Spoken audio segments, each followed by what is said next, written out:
How are you? Good. How are you doing? Pretty good. Pretty good. You're out of quarantine? Oh yeah. Excellent.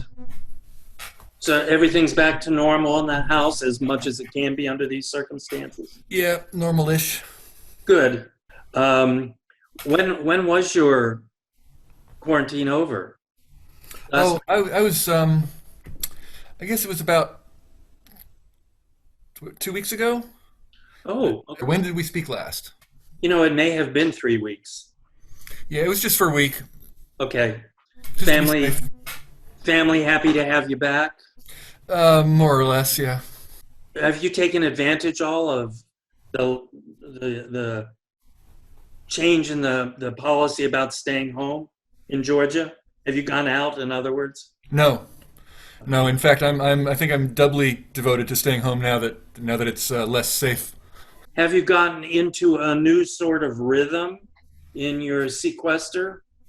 Um, yeah, I'm up most nights. In the middle of the night. That's just how my sleep pattern is. So I'm usually up between 1 or 2 and 4 or 5.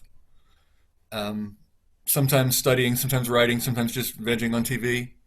Uh huh. Um, then I go back to sleep for a while, and then the rest of the morning is usually spent practicing or writing, and the afternoon as well.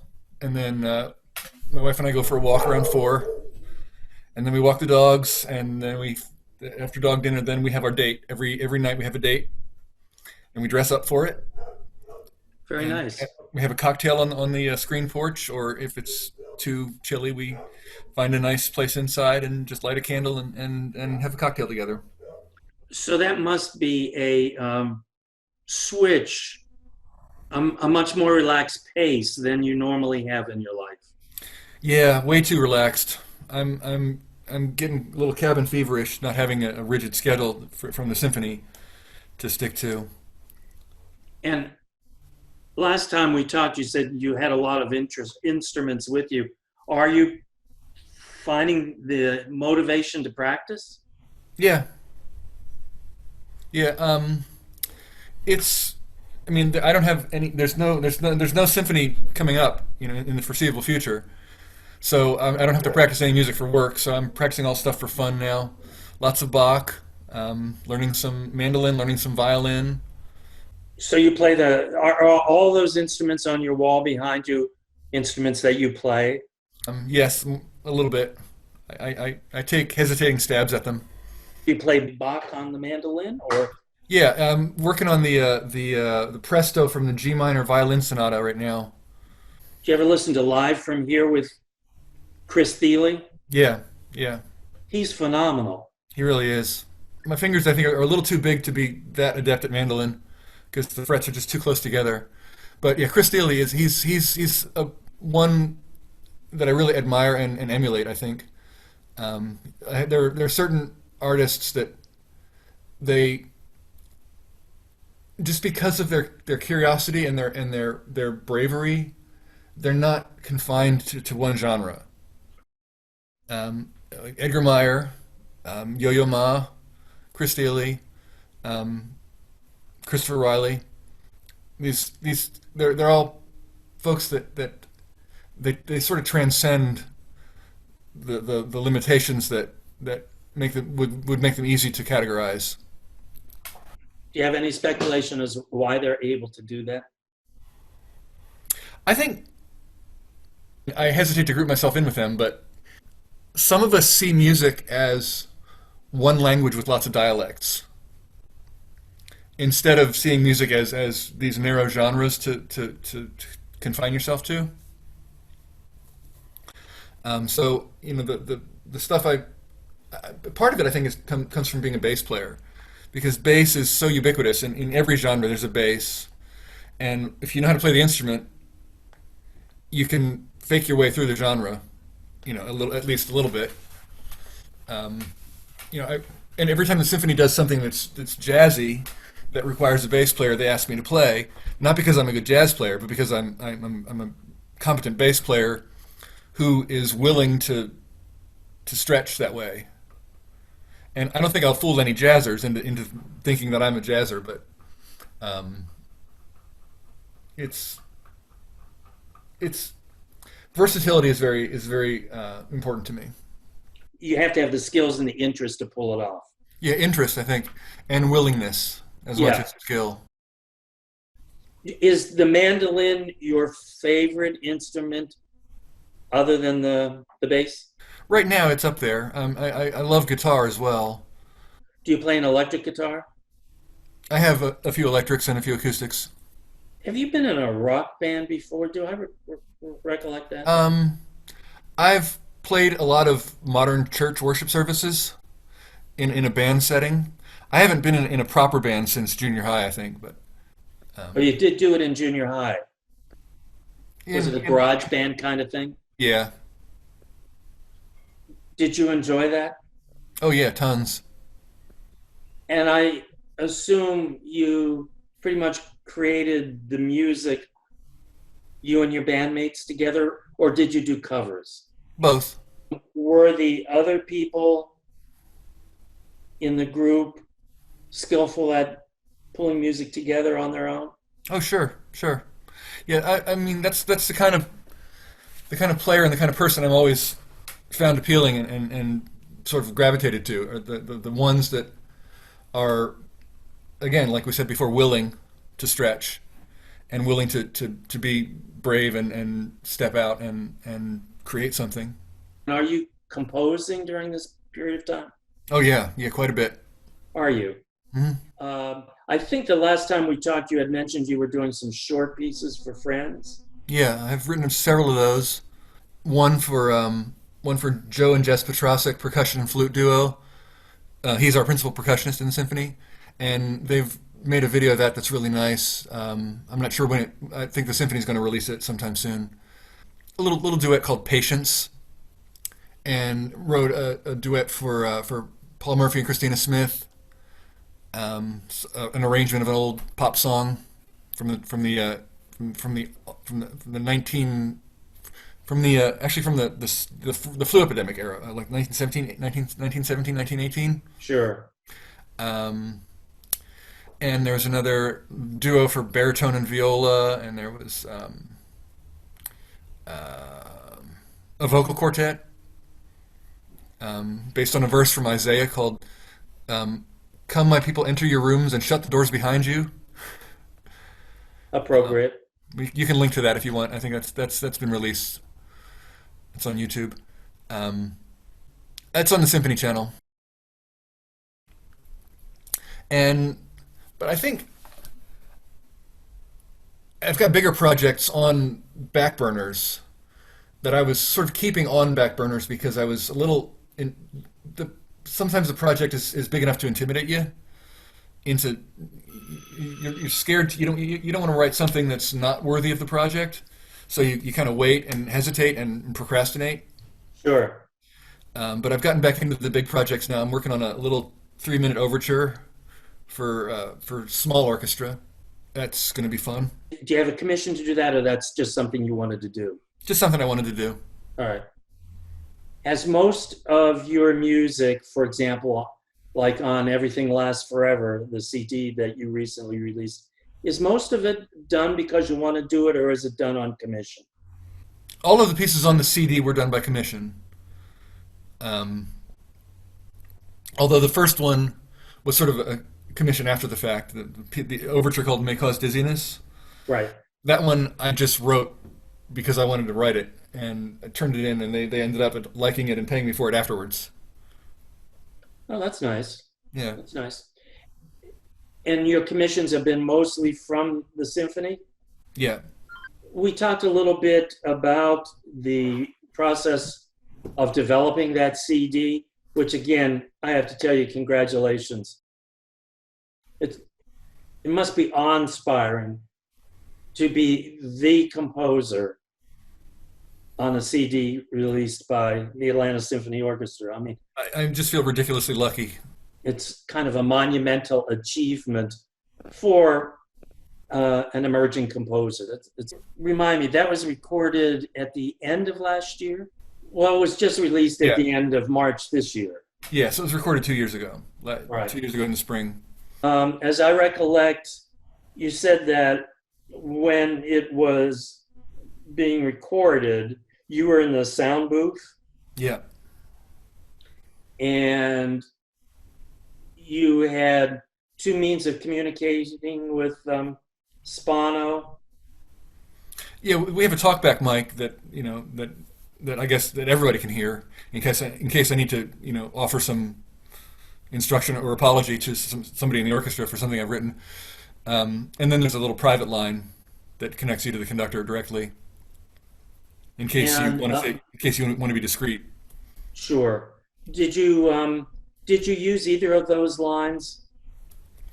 I don't think we talked on the private line much at all because I mean really there wasn't much to say. The orchestra sounded fantastic. They played everything before. They knew the stuff really well. Robert would have questions for me about balance or tempo, and from my perspective, he's the one who knows what an orchestra is supposed to sound like. I mean, I just write the notes, and he's the one who brings them to life. So I always defer to him in questions of tempo or balance. But sometimes a question would come up like, uh, "Do you think the trumpet should be muted there, or some?" And I'll say, "Sure, great idea."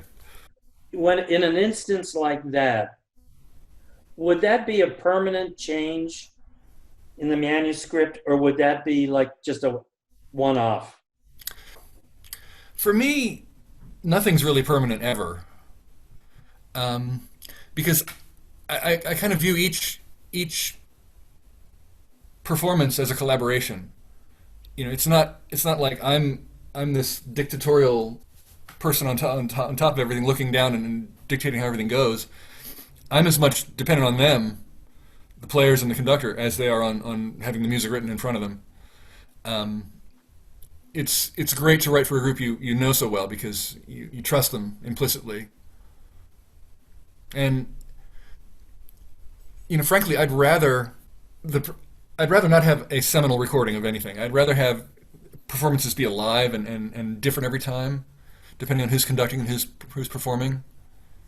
Because if the work speaks to you, it's going to say different things at different times. You're not the kind of composer that goes back and so gee, I got to change this, I got to change that.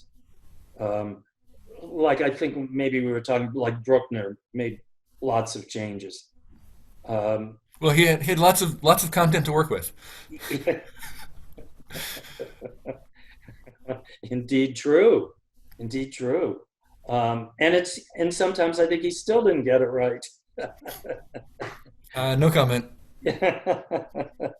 Anyway, but pretty much once it's done from your perspective, unless something glaring comes up. I will often make slight revisions once a piece is premiered. One revision's usually enough. Has your music been picked up by other orchestras yet? Slowly. Yeah, that's to be expected. I've been performed by Houston and Kansas City and Melbourne and Florida Orchestra, um, and I think that's it so far. Not too shabby. Did you get to attend any of those live and receive all the applause from the audience and so on? I got to go to Kansas City and I got to go to Florida Orchestra. They were very fun trips. I know we touched on this briefly the last time we talked. There was one review of your of the CD, and I saw it on Amazon, but apparently it was from Fanfare magazine. Yeah, I think so. It's always safe to say it was an interesting review, and Mhm. certainly somebody who believed that all music must be a challenge to the listener. Apparently, enjoyment isn't enough. The reviewers seem to feel that way about contemporary stuff, that it's not doing its part in the in the cycle of music history if it's not challenging the listener. But from my point of view, I mean, my music's not disposable. I mean, it's not bubblegum, Yeah, but neither is it unnecessarily unlistenable. I like melodies. I like harmony. I like I like function. Um, so I'm not embarrassed that my music is sometimes described as approachable or what's the word I'm looking for?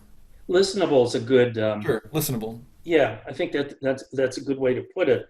A lot of composers, especially younger ones, and I think I was like this when I was younger, get caught in this trap of wanting to use a new musical vocabulary for everything they write, as though they had to reinvent the wheel. Um, but if I try to create some sonic universe that no one's ever even used before, every time I write, I'm going to run out of sounds, Right. or at least run out of ideas before I there's still room to fit a lot of ideas in language that we're borrowing. There's a whole universe, a whole spectrum of emotions, and if you're trying to express grief or or or fury, there's a harmonic language, there's a rhythmic vocabulary for that, and you can create that if you want. You can borrow it, and it's going to sound a certain way, and that needs to be expressed. And I've certainly done my share of expressing that kind of stuff, but there's also joy and beauty and calm and serenity and solace. And to me, to express those things, I'm happy using the received forms and the received vocabulary and borrowing it and getting some more mileage out of it. All I can say is let's listen to my stuff and see what you think. If it sounds listenable to you, if it sounds approachable, if it sounds accessible, then we are on the same wavelength. Funny story, when my work called A Thousand Words was premiered, a friend of mine in the audience told me later that he was sitting next to an older woman patron who he sits next to as a subscriber for many years, and he says she always has the same reaction to anything written after 1900. This is garbage. I don't want to listen to it. And he asked her after the first movement of A Thousand Words, "What did you think?" She said, as predicted, "It's garbage. I don't want to listen to it." That movement is entirely diatonic. It's all white key. There's no dissonance in it at all. That's not present in the major scale. There's one accidental in the entire movement, and it's in that sense it's harmonically more primitive than anything Bach wrote, because Bach was changing key all the time. Try to find a piece of Bach that has no accidentals. So it's basically going back to 14th century Gregorian chant kind of style. Hmm. Of course, the way the harmonies and the form overlap each other, I create a canvas that's much busier than just a major scale would be. But I wonder if that woman who didn't like it because it was modern would believe that it was written with only 7 notes. That's one of the challenges, it seems to me, for programming for symphony orchestras, because there is that group of people who will have that reaction, regardless of what the new piece is or what it's saying. And conversely, there are people that will stand up, give a standing ovation immediately to any piece that's modern, whether it was good or not. Right. And I understand everybody's perspective. Like if you want to live in a sound world that's entirely pre 1900, great. Because there's plenty of music for you. Nothing new, but there's plenty of great music. I mean, have you listened to all of Beethoven? Not all of it. No, I mean, I haven't read all of Shakespeare either. You know, it's there's tons of stuff that's you can always discover something new. Um, but you know, those other folks that stand up after every modern piece, I'm glad for them because their support will help more modern music be created. Um, and you know, maybe on first listen, it's not time to judge whether it's a good work. It's time to support it, just because it's worthy of support. Just jumping back to the recording, Hmm. did you did you have any discussions with Kelly O'Connor, the soprano, about, for example, what your intent was, or how you would suggest she do something?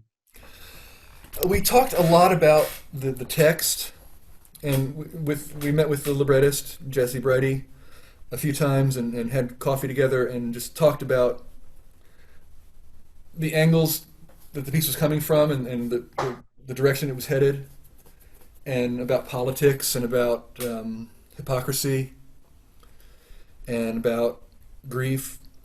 There's a lot of that in that work. Um, but again, we're collaborators, so I trust Kelly. I mean, she wanted some background info, and I gave her the background info, and then she just went off and did her beautiful thing. So I do see that the symphony's entire season is canceled. The entire classical season is canceled. There's some pop shows that they're still maybe trying to reschedule, and we also have contractually given them the option to reschedule anything they're able to over the summer. Oh, okay. So fingers crossed that we'll be able to reschedule some things. Anything else you wanted to add, by the way? No, I hope everybody stays safe and healthy and stays home. Agreed. It was good talking with you. You're looking good. Thank you. And it's always good talking with you. Always. Listen, we'll maybe see you this summer. Hope so. Okay. You take care. Bye bye. Bye.